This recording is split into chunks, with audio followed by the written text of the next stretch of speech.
Welcome to Warehouse Safety, Food Safety, and Security Training. This training covers three critical areas. First, general safety, including OSHA-required topics such as hazard communication, personal protective equipment, and equipment awareness. Second, food safety, including good manufacturing practices, also called GMPs, which are the rules used to prevent contamination of food products. Third, security and food defense, which focuses on protecting products from intentional harm and controlling access to the facility. All three areas are required to safely work in this facility. This training is required for all warehouse employees and must be completed at hire and annually. It applies to all team members, including temporary employees. This training includes general safety topics such as PPE, slips, trips and falls, forklift awareness, hazard communication, bloodborne pathogens, and lockout/tagout awareness. Food safety topics, including GMPs, which are the rules used to keep food safe from contamination, as well as product protection and hygiene requirements. Security and food defense topics, including access control, reporting suspicious activity, and protecting products from intentional harm. Employees are expected to understand and follow these requirements at all times. Failure to follow these requirements may result in removal from the facility.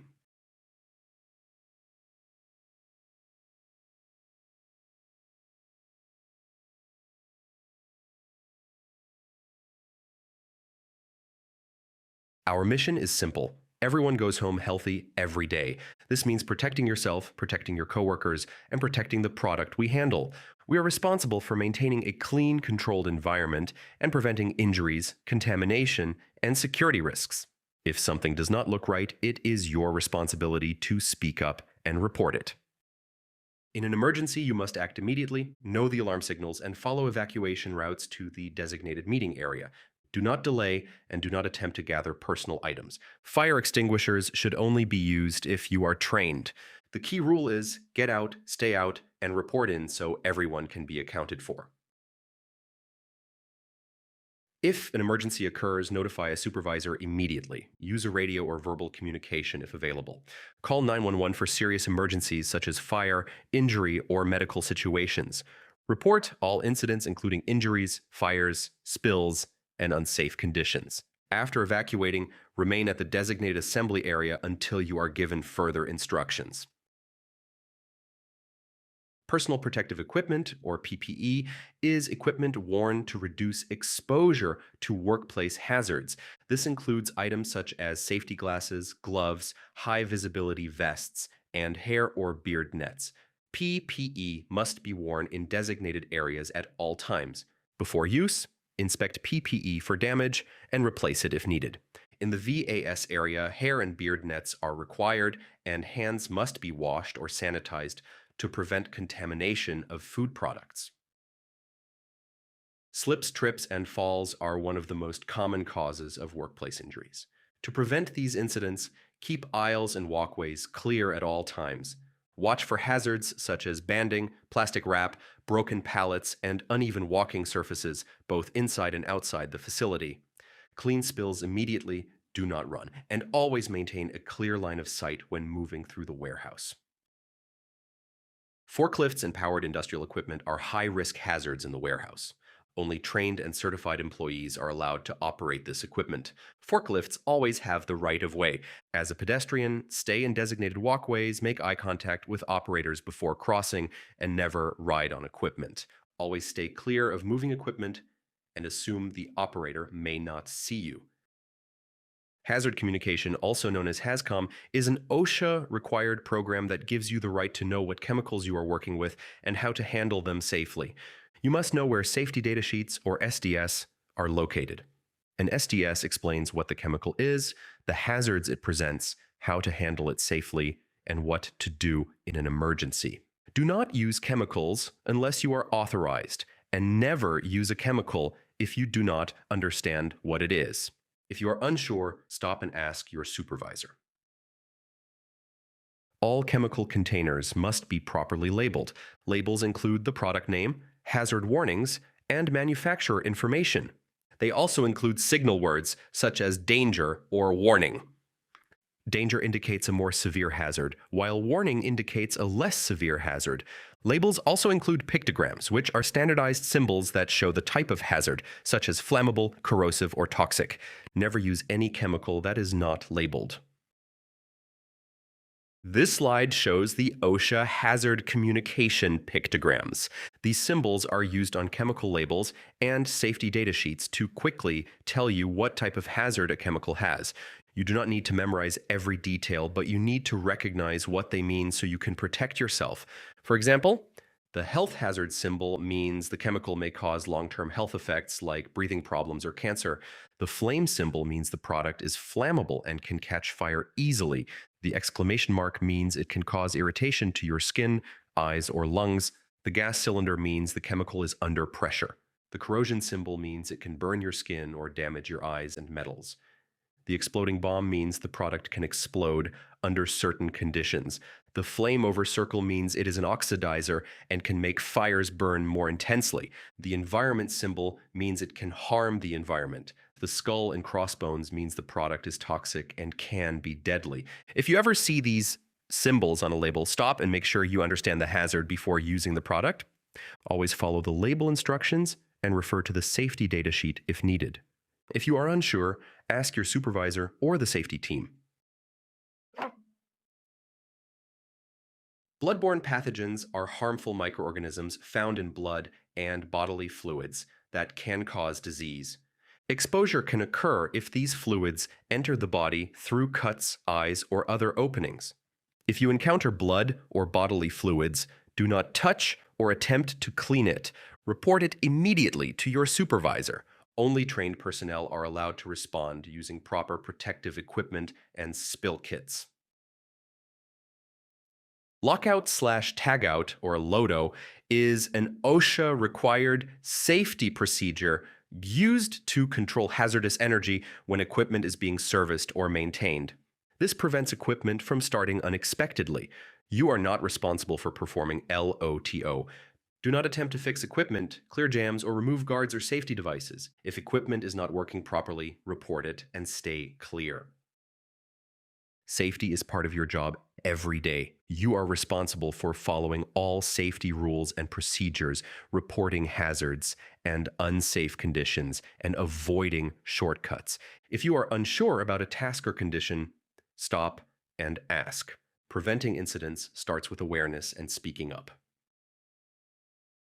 We handle food products that go directly to consumers. Because of this, we must follow good manufacturing practices, or GMPs. GMPs are rules and procedures designed to prevent contamination and ensure food safety. This includes maintaining cleanliness, controlling personal hygiene, and protecting products from damage or contamination. Keep your work area clean, organized, and controlled at all times. If you see a problem, report it immediately. Anyone can report issues at any time. The following GMP rules are non-negotiable and must be followed at all times. No food, gum, or tobacco is allowed in warehouse areas. Only water in clear containers may be allowed if approved.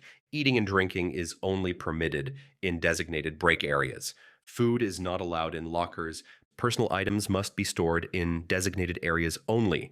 Items such as WD-40 and duct tape are not allowed in warehouse areas because they are considered chemical contamination risks. These rules are in place to prevent contamination of food products. The following behaviors are not allowed in this facility: food or drinks on forklifts or equipment, energy drinks, soda, or snacks in work areas, open containers near product, food stored in lockers, trash cans, or food waste left in the warehouse. Ceramic or glass containers are not allowed on the warehouse floor due to breakage and contamination risk. These conditions can lead to contamination and must be prevented at all times. Employees who are sick must not work in areas where food is handled. Symptoms such as vomiting, fever, or diarrhea can contaminate food products and create a serious health risk. If you are sick, notify your supervisor immediately. If you observe someone who appears ill, report it so they can be removed from food handling areas. For cuts or injuries, only blue bandages are allowed. Blue bandages are used because they are easily visible if they fall into product. Regular bandages are not allowed. Product protection is critical to food safety. Do not open sealed food products. Do not sit, stand, or place items on product. Keep all product off the floor. If you see damaged, leaking, or compromised product, report it immediately. Damaged product must be separated and handled according to procedures.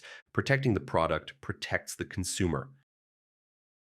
Foreign material contamination includes any unwanted material in food, such as wood, plastic, metal, or glass. These materials can enter product through damaged pallets, broken equipment, or poor housekeeping. Report broken pallets, damaged fixtures, or any debris immediately. Also be aware of allergens in stored products. Cross-contamination between products must be prevented. If you see damaged packaging, report it immediately. Chemicals must be strictly controlled to prevent contamination. No chemicals are allowed in warehouse areas. This includes items such as WD-40, duct tape, spray paint, and maintenance chemicals. All chemicals must be stored in designated maintenance or janitorial areas. If you find chemicals outside of approved areas, report it immediately. Improper chemical storage is a serious food safety risk. These rules are in place to protect consumers from harm. They prevent contamination, reduce product loss, and ensure compliance with customer and regulatory requirements. Following these rules helps maintain facility certifications and trust with customers. Everyone in this facility plays a role in food safety. Food defense is different from food safety. Food safety focuses on preventing accidental contamination. Food defense focuses on preventing intentional harm. This includes protecting products from tampering, sabotage, or contamination by unauthorized individuals. Be aware of unusual behavior or activity. Follow all access control rules and report anything suspicious immediately. Security and access control are critical to protecting this facility. A badge is required for entry. Do not allow tailgating or piggybacking through doors. Do not prop doors open. Follow all visitor and contractor procedures. Personal items must be stored in designated areas only. Controlling access helps prevent unauthorized entry and protects the product. You are responsible for reporting anything that could impact safety, product integrity, or security. This includes suspicious behavior, unknown individuals, unauthorized access, product tampering, or unusual deliveries. If something does not look right, report it immediately. Reporting issues early helps prevent serious incidents. All employees are required to complete FDA Food Defense 101 training. This training must be completed individually. You will scan the QR code to access the training, then select English or Spanish. Completion of this training is required to work in this facility.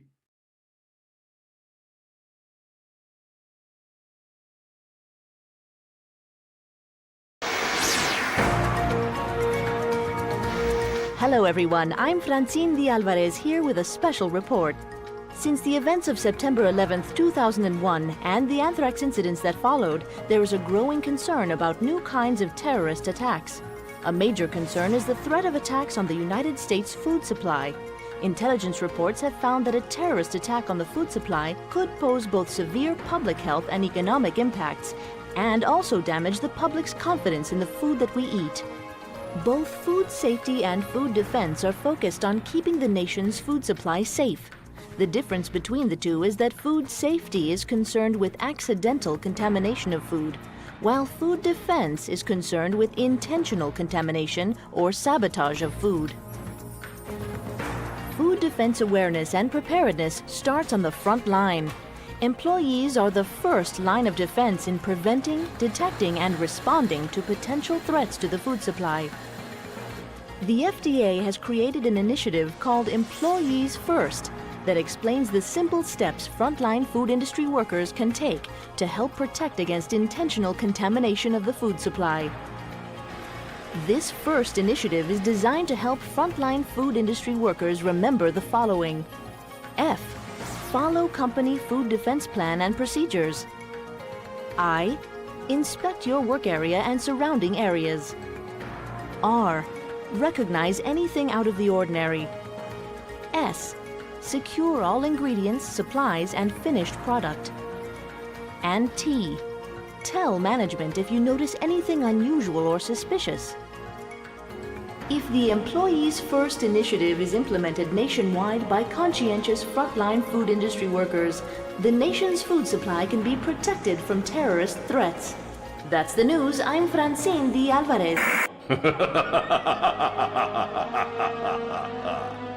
Does the FDA really think that people will actually go along with this food defense initiative? Most people don't believe that someone would be devious enough to actually think of a plan to poison the food supply, sell the antidote to the high bidder, and take over the world in the process. No one would be that devious and calculating. No one, that is, except me.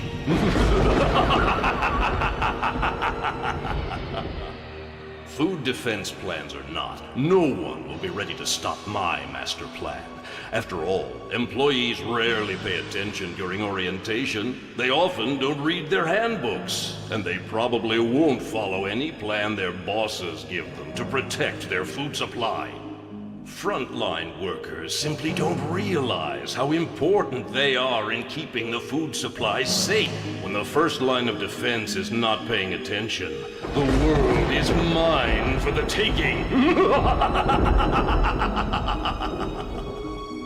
Speaking of plans, let's see how my agents are making out with mine.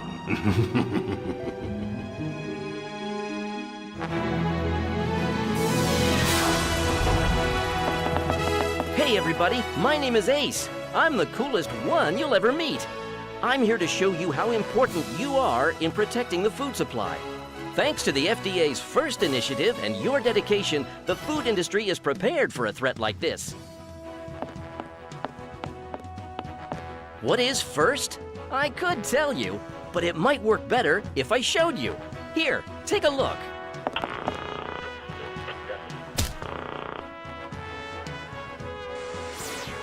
F reminds us to follow our company's food defense plan and procedures. Each employee should have a good understanding of what their company's food defense plan and procedures are. You should ask your manager or supervisor if you have any questions about the plan. It is very important that you both read it and understand it so that you can put it into action if necessary.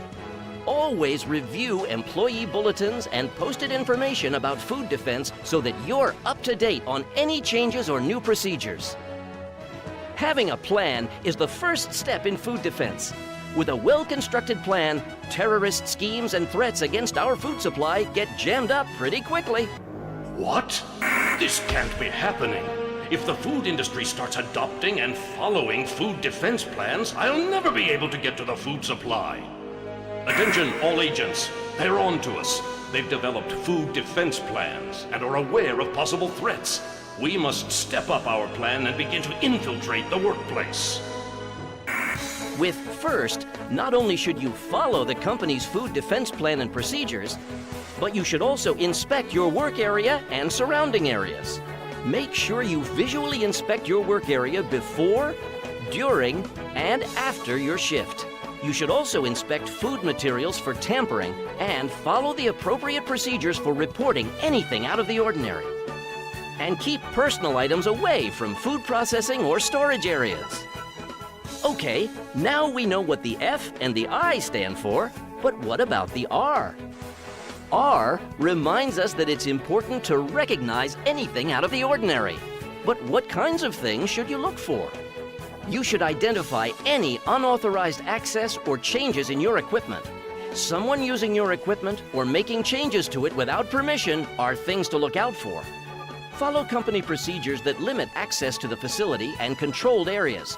You should never give a key card or access code to anyone. If they don't have permission to access that area, it's for a reason. Always be aware of individuals who are not wearing appropriate clothing or who don't have proper identification. Anything out of the ordinary should be reported to a manager or supervisor immediately.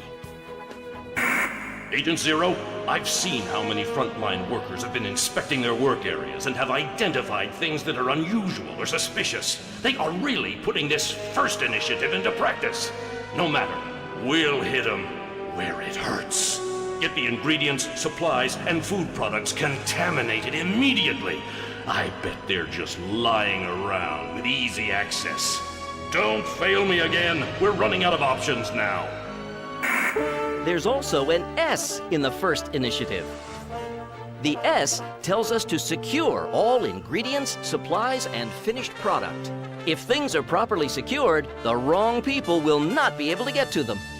You should secure ingredients, supplies, and food during preparation, during distribution, and during storage. You should also store food products separate from poisonous and toxic chemicals like cleaning and sanitizing products. Making sure the ingredients, supplies, and food products are secure will make it that much tougher for terrorists to do anyone harm. Listen, and listen very carefully. The frontline food industry workers have defeated every attempt we've made, and now my master plan is ruined! Get out of there before you get caught. If they find out you're there and report it to management, we're all going down. The T in first lets us know that we should tell management if we notice anything unusual or suspicious. We know that if there ever is a threat against our food supply, we'll be well prepared to stop it. We have followed our company's food defense plan and procedures, inspected our work area and surrounding areas, recognized anything out of the ordinary, secured all ingredients, supplies, and finished product, and told management when we saw anything unusual or suspicious, like unlocked or open doors or equipment, or unusual behavior by employees, customers, contract workers, or other individuals, or if we suspected food or product tampering. Every single time we perceived that there might be a threat, we told management. We'll always follow company procedures for reporting a threat. With dedicated food industry employees implementing the first initiative, no plot against the nation's food supply can succeed. Remember, F, follow company defense plan and procedures. I, inspect your work area and surrounding areas. R, recognize anything out of the ordinary. S, secure all ingredients, supplies, and finished product. And T, tell management if you see anything unusual or suspicious. Food defense starts with a plan, and the ones who carry out that plan are the workers on the front line. That's you! I know you'll be prepared. This is Ace, the cool one, signing off. Remember, you'll be cool too if you follow the Employees First initiative. I may have been defeated this time, but this is far from over. There are many places in the food industry that do not have food defense plans, and when I find them, and I will, the world will be mine. Oh, yes, it will be mine!